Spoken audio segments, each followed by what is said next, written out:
안녕하세요. 저는 경기도에 살고 있는 열심히 제 삶을 살고 있는 화려한 돌싱입니다. 제가 이혼을 하기 전에는 주변에서 이혼을 접하게 되면 저는 안타까움, 안쓰러움을 표현하곤 했는데요. 그랬던 제가 요즘 지인들에게 이혼을 접하게 되면 잘했다고 합니다. 그만큼 전 지금 제 생활에 만족하고 지내며 요즘 같은 세상에 이혼 같은 건 흠도 되지 않는다고 생각하는데요.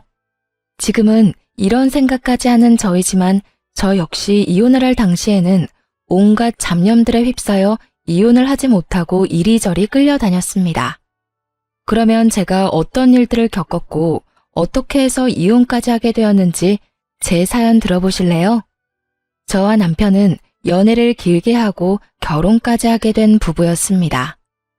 연애를 하기 전에는 친구로 지냈기에 가끔 남편의 집으로 가곤 했고 연인이 되면서도 시댁에 자주 왕래하면서 지냈던 것 같아요. 남편 역시 친정에 자주 놀러 오기도 했고 친정 부모님과 시간을 보내며 자연스럽게 가족이 되어갔죠. 시댁에서는 저를 특히나 예뻐해 주셨는데 남편이 외동이었던 터라 딸이 생긴 것 같다며 저를 많이 예뻐해 주셨었죠. 아름아, 넌 좋아하는 음식이 뭐니? 다음에 올 때 그걸로 해주마. 저 다 잘 먹어요. 어머님은 뭐 좋아하세요? 제가 다음에 해드릴게요. 그 작은 손으로 요리까지 할 줄 알아? 잘은 못하는데 기본적인 거 몇 가지만 할 줄 알아요. 어머님 입맛에 맞을지는 모르겠지만요. 당연히 다 맛있겠지. 아름이가 만들어주는 거면 소태밥도 맛있게 먹을 수 있는걸?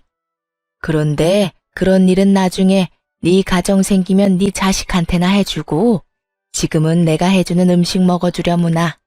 난 아름이 네가 맛있게 먹는 모습 보는 게 너무 좋단다. 허구한 날 허겁지겁 전쟁 치르듯 먹는 남자들만 보다가 너처럼 오물오물 토끼처럼 먹는 거 보고 있으면 이 엄마가 너무 행복해. 시모는 늘 저에게 귀엽다, 사랑스럽다, 행복하다 등의 말을 해주었고 그런 말을 들을 때마다 제가 특별한 사람이 된 것 같아 참 행복하더라고요. 여러모로 전 그런 시댁 분위기가 좋았고 남편을 사랑하기도 했지만 이런 시댁이라면 저도 가족으로 인정받고 사랑받을 수 있겠다는 생각이 커 결혼까지 하게 되었습니다. 단 한 번의 큰 소리도 조금의 의견 충돌도 없이 결혼까지 마치게 되었고 친정을 비롯해 시댁까지 화기애애한 그 자체였어요. 첫 명절이 오기 전까지는요. 아무래도 명절, 제사에 대해 들은 것이 많아 어쩔 수 없이 긴장이 되기도 하고 우리 시댁은 어떤 분위기로 나를 대할까 하는 걱정도 되더라고요. 하지만 이런 제 우려와는 달리 저와 남편이 시댁에 도착하니 이미 시모 혼자 음식을 준비하고 있더군요. 전 당연히 제가 오면 함께 시작할 거라 예상했던 터라 이런 상황은 생각지도 못했는데 조금 당황스럽더라고요. 죄송스럽기도 했고요. 심지어 준비만 하신 게 아니라 이미 반 이상을 해놓으신 터라 전 급하게 옷을 갈아입고 나머진 제가 하겠다며 앞치마를 하고 나섰습니다. 어머님, 이제 제가 할 테니 들어가서 쉬세요. 전 당연히 제가 오면 시작하실 줄 알았는데 언제부터 하신 거예요? 죄송해요. 다음부턴 좀 더 일찍 올게요. 아니야. 늘 혼자 해왔는데 뭐. 신경 쓰지 말고 옷부터 편한 걸로 갈아입으려무나. 이미 갈아입었어요, 어머님. 그러니까 이제부터 좀 쉬세요. 저 생각보다 잘해요. 그럼 우리 며느리 잘하는 거 다 알지. 다 아는데 정말 거의 다 해서 네가 할 게 없어서 그래. 괜히 너까지 힘 빼지 말고 일단 조금 쉬어. 곧 있으면 끝이니까 뒷정리나 좀 도와다오. 그러면 제가 옆에서 전이라도 뒤집을게요. 그 정도는 하게 해주세요. 이때까진 분위기 좋았습니다. 누가 먼저라고 할 것도 없이 서로 나서 일을 하려고 했고 서로의 등을 떠밀며 조금이라도 더 쉬게 해주려고 했죠. 음식을 다 마련하고 나선 시모가 쉬는 동안 혼자 뒷정리를 빨리 끝내버리곤 빨래부터 시작해서 대청소도 다 해버렸습니다. 시모가 일을 워낙 못하게 하니 빨래 대청소를 하는데 기분이 나쁘기는커녕 뿌듯한 마음마저 들더라고요. 혼자 아침부터 고생했을 시모에게 조금이라도 도움이 되었다는 생각에서 말이죠. 이런 제 마음을 알았는지 시모는 이런 말까지 해주더군요. 어쩜 그렇게도 손이 야무질 수가 있는지. 덕분에 이번 명절엔 몸살 걸릴 일 없이 잘 지나가겠구나. 음식 준비부터 뒷정리도 잘하고 아주 집안일을 우리 아름이가 다 해준 덕에 이 엄마가 편하구나. 시모는 제 두 손을 쓰다듬으며 애정을 듬뿍 담은 말을 해주었고 사랑받고 있다는 생각이 들어 참 기쁘더라고요. 그렇게 좋은 분위기에서 명절을 보냈고 친정으로 가기 전 저희를 배웅해 주시는 시모에게 준비한 용돈 봉투를 드렸죠. 어머님, 저희 이제 가볼게요. 덕분에 많이 배우고 맛있게 먹고 잘 쉬다가 가요. 아, 그리고 어머님, 여기 용돈이요. 첫 명절이고 해서 준비했어요. 시모는 정말 생각도 못했다는 듯 놀란 눈을 하고 봉투를 보더라고요. 이걸 받아도 되나 하는 고민을 하는 시모의 손에 저는 봉투를 쥐어드렸고 시모는 감동한 듯 저를 보며 이렇게 말하더군요.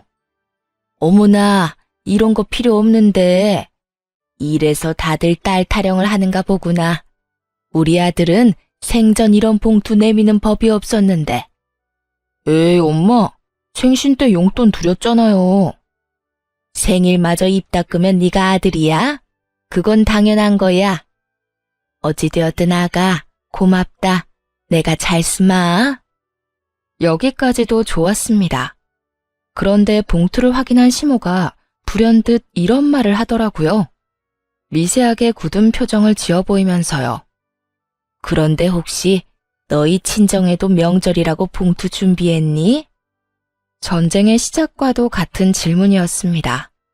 시모는 살짝 굳은 표정으로 저에게 물어왔고 시모의 의중을 알 수 없었던 저는 있는 사실 그대로 대답했어요. 굳이 숨길 필요도 없었고 차별을 두어 준비를 했던 것도 아니었으니까요. 네, 친정도 봉투로 준비했어요. 저는 매년 친정에 용돈 드렸었거든요. 그래서 올해도 마찬가지로 준비했어요. 그 순간 시모의 표정이 걷잡을 수 없이 굳어지며 완전히 다른 사람처럼 저에게 따지듯 닥달을 하더라고요. 그런 법이 어디 있니? 이제 시집 왔으면 친정을 챙길 필요 없지 않니? 넌 이제 우리 집 사람인데 왜 친정까지 챙기는지 모르겠구나. 애 없을 때 한 푼이라도 더 모을 생각을 해야지. 이제 보니 우리 아름이가 다 좋은데 돈 쓰는 씀씀이가 좀 해픈 것 같네. 너희 돈 관리는 누가 하니? 네가 하고 있으면 우리 아들한테 맡겨. 알겠지? 그리고 용돈 같은 건 앞으로 친정해 주지 말고 다 너희 생각해서 하는 말이야. 과연 내가 알던 시모가 맞는지 의문이 다 들더군요. 어떻게 돈 앞에서 사람이 이렇게까지 이중적인 면모를 드러내다니요? 얼마나 충격적이었으면 말문이 막히는 것은 물론이고 기분이 나쁘다는 생각조차 들지 않았어요. 제가 아무 말도 하지 않고 있자 제 눈치를 살피던 남편이 입을 떼더라고요. 에이, 엄마, 그런 건 우리가 알아서 할게. 자자, 우리도 이만 가봐야겠다. 우리는 갈 테니 푹 쉬어요. 그렇게 남편의 손에 이끌려 친정에 가게 되었고 저는 친정에서 어떻게 지냈는지도 모를 만큼 넋이 나가 있는 상태였죠. 모든 일정을 끝내고 집으로 돌아오자 그제야 제가 무슨 말을 듣고도 말 한마디 하지 못한 건지 자각이 되더라고요. 그와 동시에 화가 올라왔고요. 여보, 혹시 나 당신이랑 사는 동안엔 우리 집에 용돈도 주면 안 되는 거야? 갑자기 그게 무슨 말이야? 아, 엄마가 한 말 때문에 그래? 그 말을 뭘 신경 쓰고 그래. 그냥 그런가 보다 하고 신경 쓰지 마. 엄마한텐 알겠다 하고 우린 우리가 하고 싶은 대로 하면 돼. 아무리 그렇게 하면 된다고 해도 나 어머님 말씀 기분이 너무 나빠. 어떻게 그렇게 말씀하실 수가 있어? 시집 온 딸은 자식도 아니야? 뭘 그런 말을 곱씹고 있어. 괜히 당신 기분만 나쁘게. 워낙 옛날 분이라 그래. 그런 부분에선 아무리 설득하고 타협하려고 해도 도무지 안 되더라고. 그러니까 당신도 그냥 들어도 못 들었다고 생각하고 지내줘. 응? 그거 말고는 다 당신 편하게 맞춰주시잖아. 아무리 그래도 기분이 상하는 걸 어떻게 해. 내가 앞으로 그런 말 나올 것 같으면 한 발 앞서 막아주도록 노력할 테니까 기분 풀고 좀 쉬자. 당신도 지금 피곤해서 예민해져 있어. 응? 남편은 제 기분을 풀어주려 노력했고, 저는 기분은 상했지만 그냥 넘어가기로 했습니다. 남편의 말대로 딱 그 부분만 아니면 시모는 꽤 괜찮은 시모라 생각했으니까요. 그 딱 한 가지가 결국 저를 이혼까지 몰고 가게 될 줄은 그땐 몰랐습니다.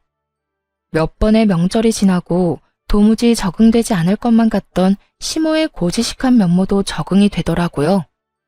남편이 당부한 대로 앞에선 그저 네라고 답하고 뒤로는 친정을 챙기면 그만이었으니까요. 처음엔 그렇게 행동하는 저 자신이 싫었는데 어떤 면에선 그렇게 행동하는 것이 괜한 불화를 일으키지도 않고 얼굴을 붉힐 일도 없으니 현명한 며느리로서의 태도란 생각이 들기도 했습니다. 그러던 와중 친정아빠의 생신이 되었고 전 매번 시댁 어른들의 생신상만 차려들었던 것이 마음에 걸리더라고요. 그동안 부모님 생신상 한번 제대로 챙겨드리지 못한 것이 죄송한 마음이 들어 이번 생신은 집에서 대접해 드리기로 했죠. 엄마, 이번 아빠 생신상 내가 차려드릴 테니 시간 맞춰서 우리 집으로 와. 내가 입이 떡 벌어지게 한 상 차려드릴 테니까. 어머, 웬일이라니? 웬일은 무슨? 딸이 시집 가더니 철든 거지 뭐. 매번 시부모님들 생신상 차리면서 아빠 엄마 생각 많이 했었어. 딸이 돼서 제대로 된 생신상 한번 안 차려주고 시집 온 게 내심 죄송스럽기도 했고. 그러니까 이번엔 내가 처음부터 끝까지 다 준비할 테니까 시간 맞춰서 와서 식사만 하셔요. 그래, 알겠어. 네 아빠 또 울겠구먼. 그렇지 않아도 딸이라면 넘어가는 양반인데 그런 딸이 차린 생신상이라고 하면 눈물이 앞을 가려 밥이나 제대로 드실 수 있으려나 모르겠다. 어찌되었든 신경 써줘서 고마워, 딸. 덕분에 아빠 행복하겠네. 엄마와의 통화를 마치고 나니 더욱 죄송한 마음이 들더라고요. 이렇게 기뻐해 주실 줄 알았다면 진작 모셨을 텐데 하는 마음에서요. 전 더욱 생신 준비에 박차를 가했고 전날 장보기를 마치고 당일 아침부터 일어나 생신상을 준비했어요. 아침 일찍 일어나 남편 출근시키고 생신상 준비를 하는데 시모에게 전화가 오더라고요. 평소에도 통화는 자주 하던 터라 전 아무 생각도 의심도 없이 그 전화를 받게 되었습니다. 아름아, 우리 아들이 그러는데 오늘 사돈어른 생신 너희 집에서 한다며? 그 순간 정말 할 수만 있다면 남편 입을 찢어버리고 싶은 심정이었어요. 평소 시모가 어떤 사상을 가지고 있는 줄 알면서 그런 말을 전하는 것이 제정신 박힌 사람이 할 수 있는 일인가 싶더군요. 네, 밖에서 외식하는 것도 부담스럽고 해서 집에서 모시려고요. 좋은 변명이었다고 생각한 저와는 달리 시모는 제 생각보다 더 대단한 사람이더군요. 제 말에 이런 말을 했으니까요. 외식을 할 필요가 뭐가 있어? 그냥 친정에 가서 있는 반찬에 밥이나 한 끼 먹으면 되는 거지. 다른 것도 아니고 생신이니까 내가 이때껏 네 친정 생신은 챙기게 두었는데 아무래도 안 되겠구나. 앞으로 생신도 챙기지 말거라. 어떻게 된 사람이 이런 말을 할 수가 있는 걸까요? 같은 여자, 같은 며느리의 경험이 있는 사람으로서 다른 것도 아닌 부모님의 생신을 챙기지 말라고 명령할 수가 있는지 이해가 되지 않았어요. 부탁, 권유도 아닌 명령조 시모의 말투에 저 역시 화가 났어요. 네? 아무리 그래도 생신은 챙겨야죠. 생신 챙긴다면서 괜한 낭비하니까 그렇지. 오늘도 봐라.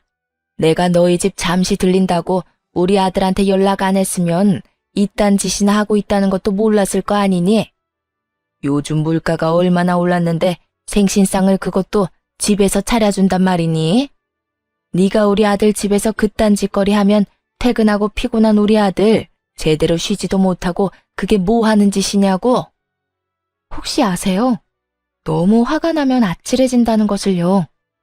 저는 생전 처음으로 너무 화가 나 아찔해지는 기분을 느끼게 되었고 그 순간 이때껏 참아왔던 모든 것을 터뜨렸어요. 어머님, 정말 해도 해도 너무하네요. 다른 것도 아니고 생신인데 제가 이 정도도 못 해드리나요? 그거 얼마나 한다고. 그리고 생신상에 드는 비용도 제가 번 제 돈으로 마련하는 거라고요. 그리고 저희가 사는 이 집, 어머님 아들 집이 아니라 제 집도 된다고요. 집 살 때 제 돈도 절반 들어간 거 뻔히 아시면서 왜 그렇게 말씀하세요? 너 지금 나한테 따지고 드는 거니? 다 너 잘 되라고 하는 말인데 네가 이런 식으로 나오면 나 정말 섭섭하다. 너 잘 되라고 하는 말, 그 말이 전 그렇게 싫더라고요. 정말 제가 그리고 저희가 잘 되길 바란다면 이런 식의 강요는 아니지 않나요? 제가 나쁜 길로 빠져 쓰면 안 되는 곳에 돈을 낭비하는 것도 아니고 다른 사람도 아닌 저를 낳아주시고 정성으로 키워주신 부모님께 이 정도 돈과 시간도 쓰면 안 되는 거냐고요. 시모는 늘 우리가 잘 됐으면 한다는 말을 방패로 삼으며 저를 억압해왔고 전 이제 그 억압에서 벗어나기로 했죠. 저도 섭섭해요, 어머님. 어머님이 저 잘 되라고 하는 말씀 전부 다 저한테는 다 섭섭하다고요. 시집을 가면 딸이 아닌 게 되는 것도 아닌데 왜 제가 친정에 어떤 일도 하지 말라고 하세요? 저를 낳아주시고 이날 이때껏 온 정성을 쏟으면서 저를 키워주신 부모님께 아무것도 안 하고 아무 관심도 가지지 않는 게 정말 저를 위하는 일이라고 생각하세요? 전혀 아니에요. 전 한두 푼 아끼자고 그렇게 살고 싶지 않다고요. 전 앞으로 어머님이 뭐라고 하시든 간에 친정에 할 도리는 하면서 살 거예요. 이런 제가 정 마음에 들지 않으시면 제가 돈을 어떻게 쓰든 관심을 가지지 말아주세요. 그러면 서로 얼굴 붉히는 일도 없고 서로 좋지 않겠어요? 뭐야? 너 지금 말 다 했니? 아름이 너 그렇게 안 봤는데 아주 되바라졌구나. 어디 어른한테 버릇없이 그딴 식으로 말하는 게야? 내가 말했지? 다 너 잘 되라고 하는 말이라고. 처음엔 생신상 용돈으로 시작해서 나중엔 더 큰 돈, 더 큰 걸 바라는 게 사람 마음이란 걸 왜 모르니? 네 친정 부모님이라고 다를 줄 알아? 나이 더 들면 기댈 거라곤 자식밖에 없을 텐데 그때 가서 너 어떻게 하려고 지금부터 지갑 노릇을 하려고 하냔 말이다. 저희 부부가 진짜 누구의 지갑 노릇을 하고 있는데 이딴 말을 하는지 모르겠더라고요. 시모는 친정에는 용돈도 주지 말라고 하며 달마다 저희에게 용돈을 받아 쓰는 것도 모자라 병원도 회사 다니는 저를 꼭 데리고 다니며 그 병원비조차도 저에게 다 내라고 하는 사람이었습니다. 그런 사람이 저딴 말이나 하니 퍽이나 진정성 있어 보이더라고요. 제발 그 말 좀 하지 마세요. 다 저 잘 되라고 한다는 그 말이요. 그게 어떻게 제가 잘 되라고 하는 말이에요? 그리고 지갑이요? 그런 식으로 따지면 저희가 어머님께 매달 드리는 용돈부터 각종 병원비까지 더는 도움을 드리면 안 되겠네요. 어머님 역시 이제 기댈 거라곤 외동아들 하나뿐일 텐데 사람 마음 모르는 거라고 저희한테 더 큰 걸 바라면 어떻게 해요? 그걸 말이라고 하니? 진정하고 시댁이 갔니? 내가 누누이 말하지 않았니? 시집 오면 넌 친정 사람이 아니라 우리 시집안 사람이라고. 넌 이제 우리 가족인데 가족인 날 돕는 건 당연하지. 저한테는 그 모든 게 당연하지 않으니까 그렇게 살고 싶으신 어머님이나 친정 다 무시하면서 잘 사시고요. 저한테 더는 강요하지 마세요. 저 이만 끊을게요. 더 이야기 나누다간 정말 어머님하고 사이 틀어질까봐 겁나네요. 그러면 들어가세요. 저는 전화를 끊어버렸고 시모에게서 전화가 계속해서 왔지만 연락을 받지 않았죠. 정말 생각하면 할수록 화가 나더라고요. 시부의 생신날엔 시모와 함께 여행을 보내드렸고 시모의 생신날엔 명품 가방을 선물했었습니다. 물론 선물과는 상관없이 생신상까지 차려드렸었고요. 그땐 이런 며느리가 또 없다고 덕분에 이런 호강을 다 누려본다고 했던 사람이 어떻게 그깟 생신상 한번 마음 편하게 차리지도 못하게 하는 것인지 너무 화가 나더라고요. 이런 부모도 부모라고 그 큰 돈을 들여가며 신경을 쓰고 대접했던 저 자신에게도 너무 화가 나기도 했습니다. 하지만 언제까지나 씩씩거리며 화를 내고 있을 수는 없는 노릇이었어요. 처음으로 차려드리는 친정아빠의 생신을 이딴 식으로 망치고 싶진 않았거든요. 그래서 전 마음을 가다듬고 기뻐하실 부모님의 얼굴을 떠올리며 생신상을 준비했고, 밑재료 준비를 끝내고 한숨 돌릴 때쯤 거칠게 문을 두드리는 소리가 들려오더군요. 야! 야! 문 열어! 이 문 당장 열어!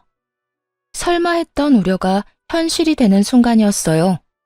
화가 머리끝까지 난 시모는 집으로 들이닥쳤고, 제가 문을 열어주자마자 저를 밀치고 집으로 들어오더니 화를 내며 기껏 준비한 재료들을 다 엎어버리기 시작하더군요. 이게 무슨 짓이에요? 그만두세요. 그만하시라고요. 이거 놔라 이년아. 네가 그만하라고 하면 내가 그만할 줄 알아? 어디 건방지게 뭐? 강요하지 마. 신경을 꺼. 내가 너한테 어떻게 했는데 네가 감히 나한테 그런 식으로 명령을 해. 이 고약한 년. 내가 너 버릇을 단단히 고쳐줄 거다. 생신상? 웃기지 마. 내가 절대 아무것도 못하게 해줄 테니까. 아무리 말려도 눈이 돌아버린 시모를 말리는 건 불가능했어요. 이미 재료들은 손 쓸 수 없이 망가진 상태였고, 제가 말리면 말릴수록 시모는 더 격하게 난동을 부리더군요. 시모는 아예 집에서 어떤 음식도 만들게 하고 싶지 않았는지 아예 냉장고 문까지 열어 모든 음식들을 다 꺼내 바닥에 쏟아부어 버리더군요. 전 그저 그런 시모를 지켜보며 분이 풀릴 때까지 지켜보기로 했죠. 그러면서도 남편에게 연락해 당장 집으로 오라는 말을 전했고, 시모의 난동을 부리는 모습을 동영상으로 남기기도 했습니다. 네 년이 감히 날 우습게 봐?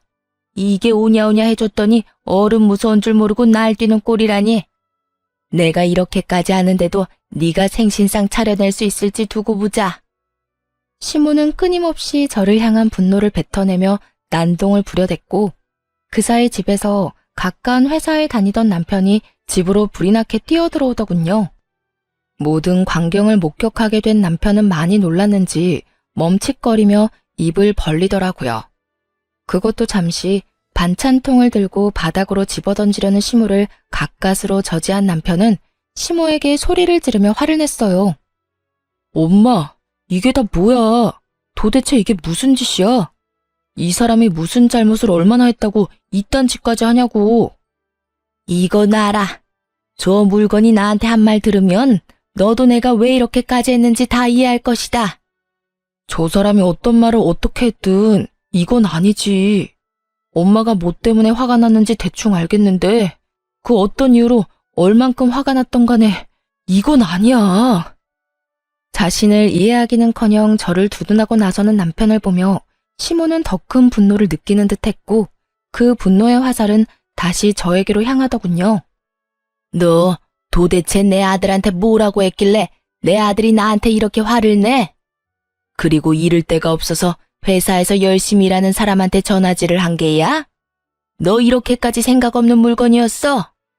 그 순간 어떤 생각이 들었는지 아세요? 다 포기하고 싶다, 다 버리고 싶다였어요.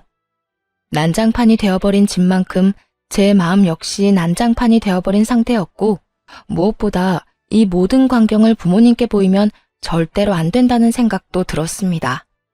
다른 날도 아닌 생신날 이런 광경을 보게 된다면 그런 불효도 또 없을 테니까요. 화를 낼 가치도 없는 사람에게 화를 내고 싶지도 않았어요. 우선 전 봉지를 찾아들고 시모가 다 엎어버린 재료들을 챙겨놓고 시모의 손에 꽉 쥐어주며 이렇게 말했어요. 이거 덕분에 저는 못 쓰게 됐으니까 가져가서 저녁해 드세요. 어머니 말대로 요즘 물가가 장난이 아닌데 그냥 버릴 순 없으니까요. 어머님이 다 망쳤으니 어머님이 책임지시고 해결하시라고요. 그리고 뒷정리도 다 하고 가세요. 어머님 말대로 힘들게 일하고 온 어머님 귀한 아들이 이걸 다 치울 순 없는 노릇 아니겠어요? 그러니까 이 난리를 부린 어머님이 직접 다 치우고 가세요. 제 말에 시모는 몸까지 부들부들 떨며 손을 치켜들더군요. 전 그 손을 낚아채 뿌리쳐버렸고요. 이년이 감히! 자꾸 이년저년 하지 마세요.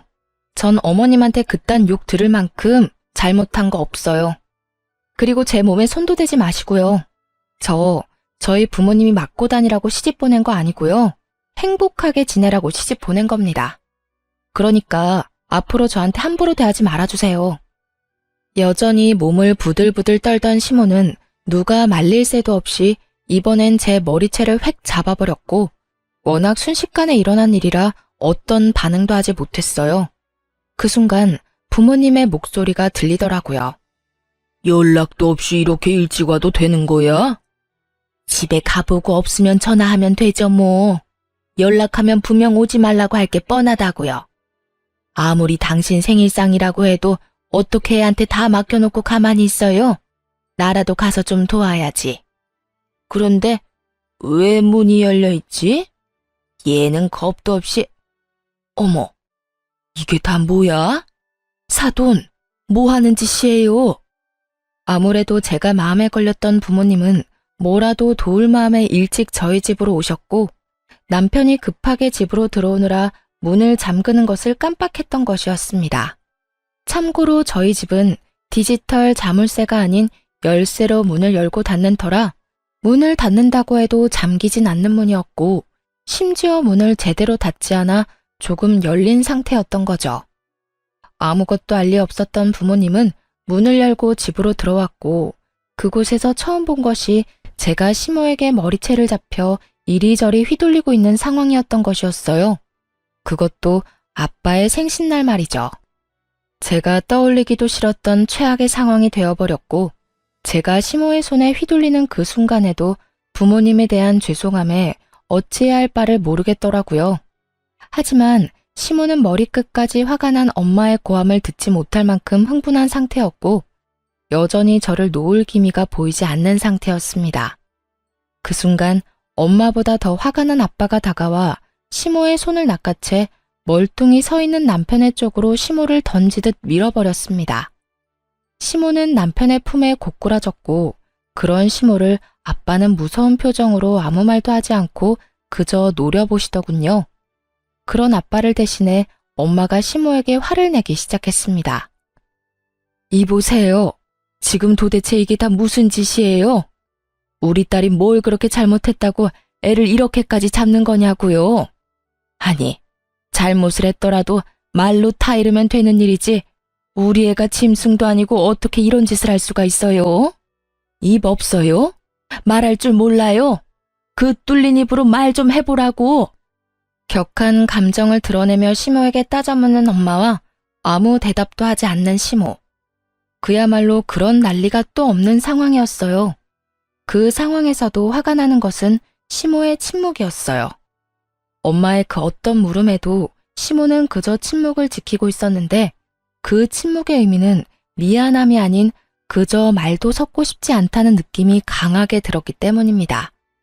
엄마가 시모를 몰아붙이는 내내 시모는 빈정거리는 표정을 지어 보이며 입을 삐죽거리는 듯 엄마를 농락하는 모습을 보이더군요.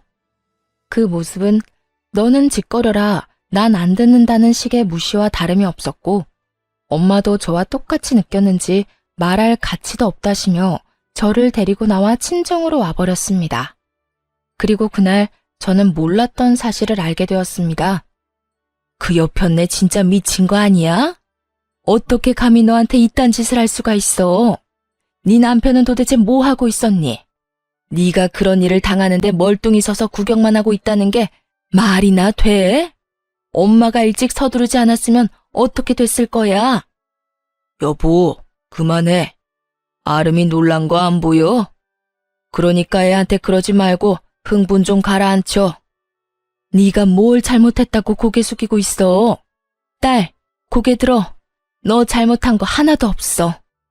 엄마, 아빠, 죄송해요. 하필 생신날 이런 꼴 보여서. 네 잘못 아니라니까. 어떻게 인간의 탈을 쓰고 남의 집 자식한테 그딴 짓을 할 수가 있어? 인간이라면 그러면 안 되지. 돈 받아갈 땐 그렇게 고맙다고 바닥 갈라지게 고개 숙이고 잘하겠다고 하더니 이게 잘하는 거야? 머리채나 잡아뜯는 게 잘하는 거냐고. 돈? 엄마, 그게 무슨 말이야? 그 뒤로 이어진 엄마의 말은 정말 어이가 없더라고요. 어느 날은 네 남편이 술 먹고 여기로 찾아왔더라. 그 옆편에 살던 집 주인이 당장 나가라고 했다던데. 돈이 없어서 마땅히 옮겨줄 집이 없다고 말이야. 생각 같아서 당장 집이라도 마련해주고 싶은데 대출 받는 것도 한계가 있고 큰 돈도 없어서 속상하다면서 울더라고. 얼마나 서럽게 울던지. 네 아빠랑 내가 신경 쓰여서 우리 노후 자금까지 내줬는데 어떻게 그런 우리한테 이딴 광경이나 보게 만들어? 그 옆편네도 그래. 우리한테 받은 돈으로 집까지 마련했으면서 어떻게 우리 딸인 너한테 그딴 짓을 해?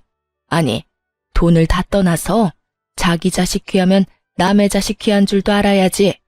어떻게 남의 귀한 자식을 그런 식으로 대할 수가 있냐고. 내가 진짜 아까 그 장면이 머릿속에서 떠나지 않아. 속상해 미치겠어. 이렇게까지 감정 표현을 하는 분이 아닌데 많이 속상하시던 엄마는 제 앞에서 화를 내시며 우시더라고요. 평소라면 다 괜찮다고 그런 일도 있다며 제 등을 쓸어내려 주셨을 엄마가 우시는데 제 마음도 무너져 내리더군요. 그렇게 한참 울은 저는 겨우 마음을 진정시키고 생각을 정리했어요. 정리하면 할수록 이해가 되지 않더라고요. 저에게 말 한마디 하지 않고 친정에서 큰 돈을 받아간 남편. 남편에게 그 큰 돈을 받아 집을 마련한 시모. 친정에서 받은 돈으로 집까지 마련했으면서 친정엔 조금의 용돈도 용납하지 않았던 시모. 그 모든 게 이해가 되지 않았습니다. 더욱 괘씸한 건 남편이었어요. 시모의 집을 마련하던 시기에 제가 이것저것 물었던 적이 있는데 그때마다 남편은 저에게 거짓말을 해대며 어물쩍 그 상황을 넘어가곤 했으니까요. 그땐 친정에서 도움을 받았을 거란 생각도 못한 상황이라 속여봤자 대출금 정도라 생각했었어요. 그래서 효도하고 싶다는데 제가 뭐라고 나서나 하는 생각에 더는 아무 말도 하지 않았던 것이고요.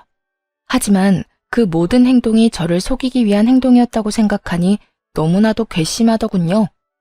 그렇게 남편에 대한 실망감과 시모에 대한 넘치는 분노 때문에 어찌해야 할 바를 모르고 있었어요. 그러는 와중에도 남편은 와서 빌기는커녕 연락 한 통이 없더라고요.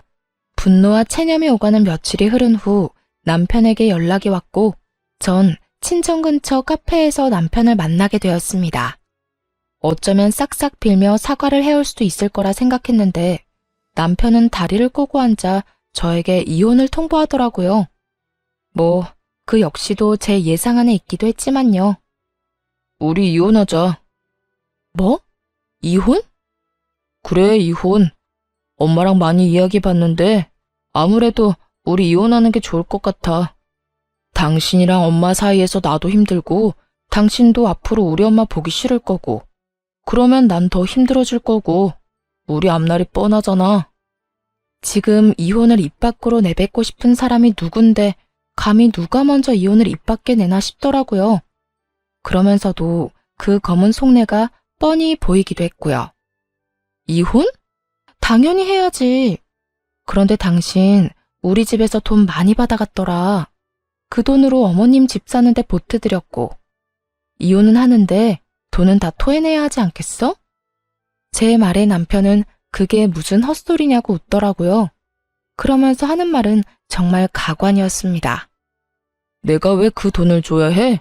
난 빌린 적도 없는데? 내가 빌려줬다는 증거라도 있어? 있으면 가지고 와 보든가. 이런 걸 보고 딱 잡아댄다고들 하시죠?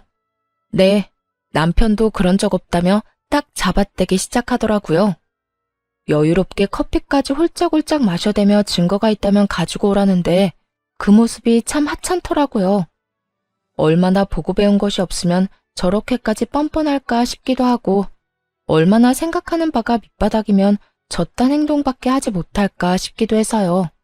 이혼의 단어가 나오고 난 후, 아니 어쩌면 어렴풋이 설마 이러진 않을까 했던 제 생각과 전혀 다르지 않은 하찮은 태도였어요. 부모님은 남편에게 차용증 한 장 쓰라는 말도 하지 않고 돈을 주었고 이체를 해주었다고는 하나 그냥 준 것이라고 우기면 할 말이 없는 상황이었죠. 하지만 제 부모님은 제가 생각했던 것보다 상황 대처 능력이 더욱 대단한 분들이시더라고요. 증거 있어. 이런 상황을 예상하고 그랬던 건 아니지만 우리 엄마 아빠가 그날 그 상황을 다 동영상으로 남겨놨다고 하시더라고. 네, 맞습니다. 부모님은 차용증 대신 홈 CCTV로 모든 상황을 녹화했고 그 녹화본을 따로 간직하고 계셨다고 하더라고요. 그 홈 CCTV는 제가 설치를 해드린 것이었는데 아무래도 두 분만 계시는 것이 불안해 설치해둔 것이 이렇게 쓰인 것이었죠. 그럴 리가 없다는 표정의 남편을 향해 동영상을 틀고 볼륨을 키웠죠. 장인어른, 장모님, 정말 감사합니다. 제가 형편이 되는 대로 조금씩이라도 갚겠습니다. 덕분에 저희 어머니 이제 이사 걱정 없이 보내실 수 있게 됐어요. 정말 감사합니다. 제가 이자까지 쳐서 꼭 갚겠습니다. 영상 속의 남편은 고개를 바닥에 박고 눈물을 흘리며 온 마음을 다해 감사한 마음을 전하고 있었어요. 그런 남편을 아빠는 일으켜 세우며 진정시켜 주셨고요. 그래, 이 돈으로 해결된다니 다행이네. 좋은 일인데 뭘 그렇게 울고 그래.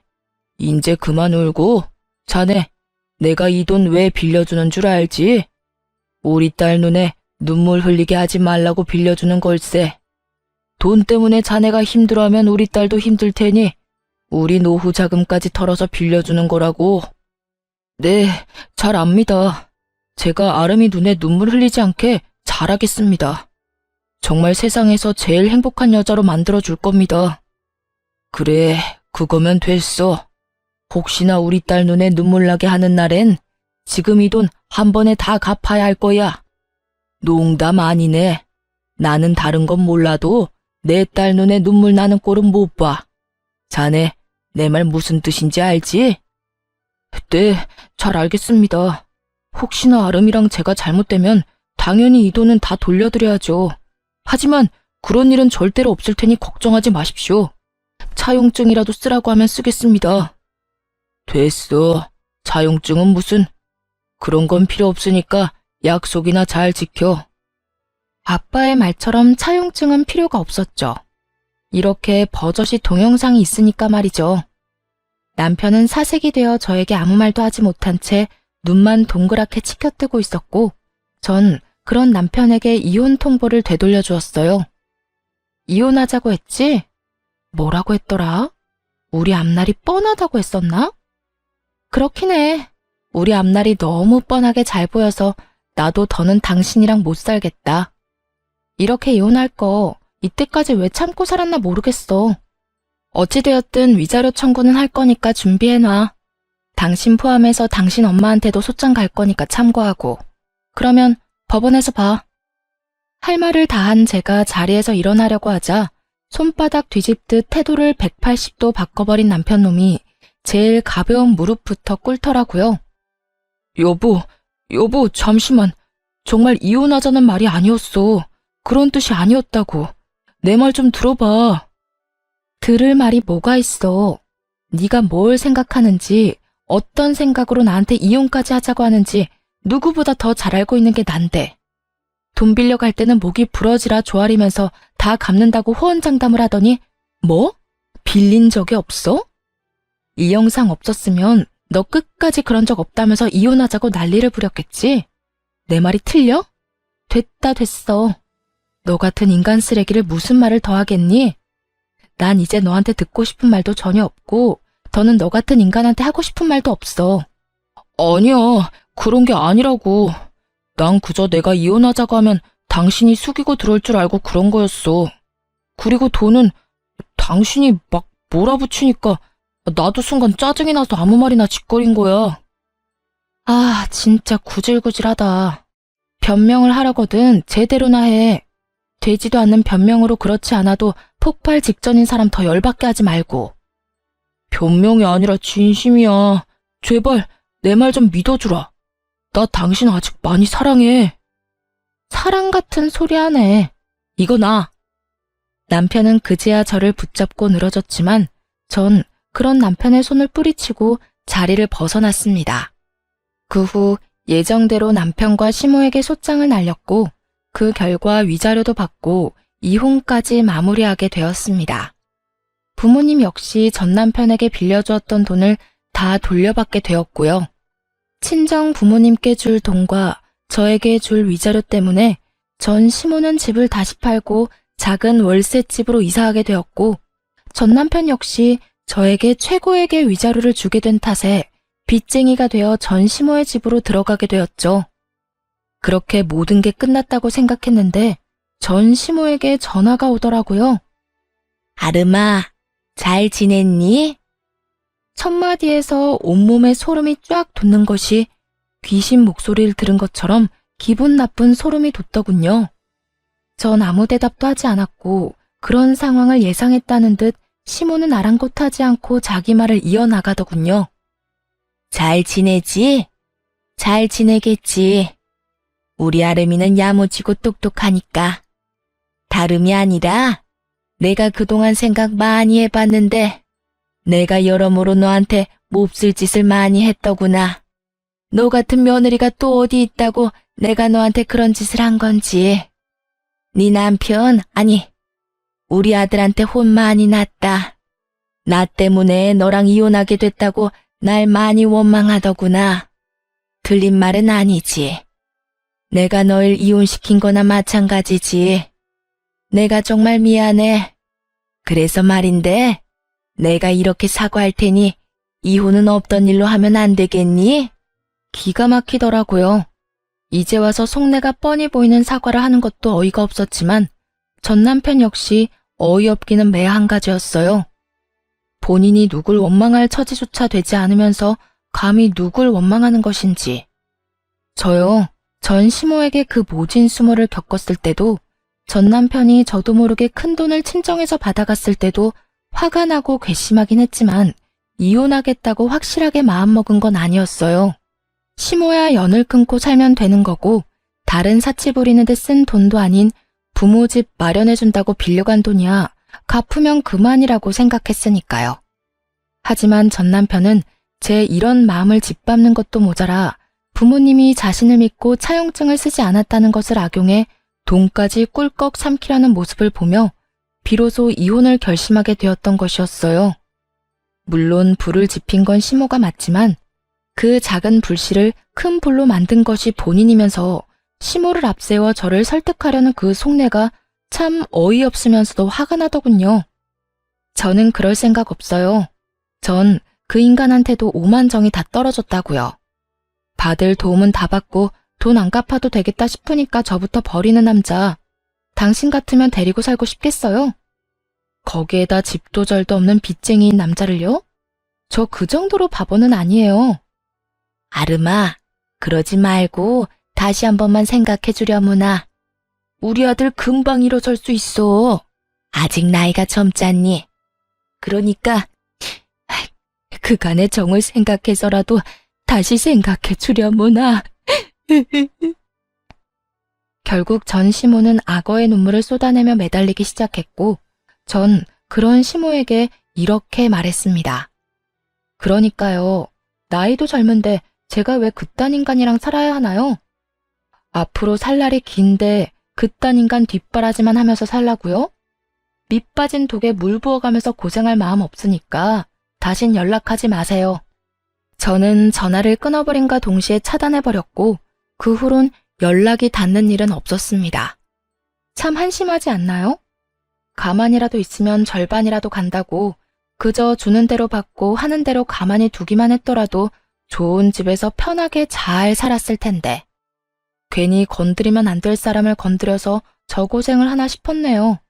뭐 자기 복 자기가 찬 거 아니겠어요? 요즘 전 친정에서 지내고 있어요. 회사는 여전히 잘 다니는 중이며 요즘엔 남자친구가 생겨 행복하고 아기자기한 연애를 하고 있는 중이랍니다. 지금 만나는 사람은 좋은 사람이에요. 따뜻한 사람이죠. 언제 어디서나 제가 우선이라고 말해주는 사람이고 만나는 지난날 동안 여름에는 손선풍기를 겨울엔 핫팩을 건네주는 그런 따뜻한 마음과 세심한 배려를 할 줄 아는 남자예요. 무엇보다 길을 거닐 때면 꼭 저를 길 안쪽에서 걷게 하는 남자친구를 보며 이렇게 따뜻하고 세심한 사람도 있구나 하는 생각을 하곤 해요. 아직까진 결혼 생각은 없지만 지금 제가 사랑하는 남자친구의 모습이 변함이 없다면 그리고 이 모습이 정말 이 남자의 본 모습이라면 다시 한번 용기를 낼 수도 있을 것도 같아요. 그 정도로 요즘 행복하고 사랑 가득한 날들을 보내고 있습니다. 앞으로도 전 연애도 하고 일도 하며 제 삶을 행복하게 살아가 보려고요. 저 역시 처음 이혼했을 땐 다시 연애를 시작하는 것이 상대방에게 왜인지 죄를 저지르는 기분이 들더라고요. 하지만 곰곰이 생각해보니 제가 죄를 짓고 있는 건 아니더라고요. 제가 이혼 사실을 숨긴 것도 아니고 이혼을 한 게 죄는 아니니까요.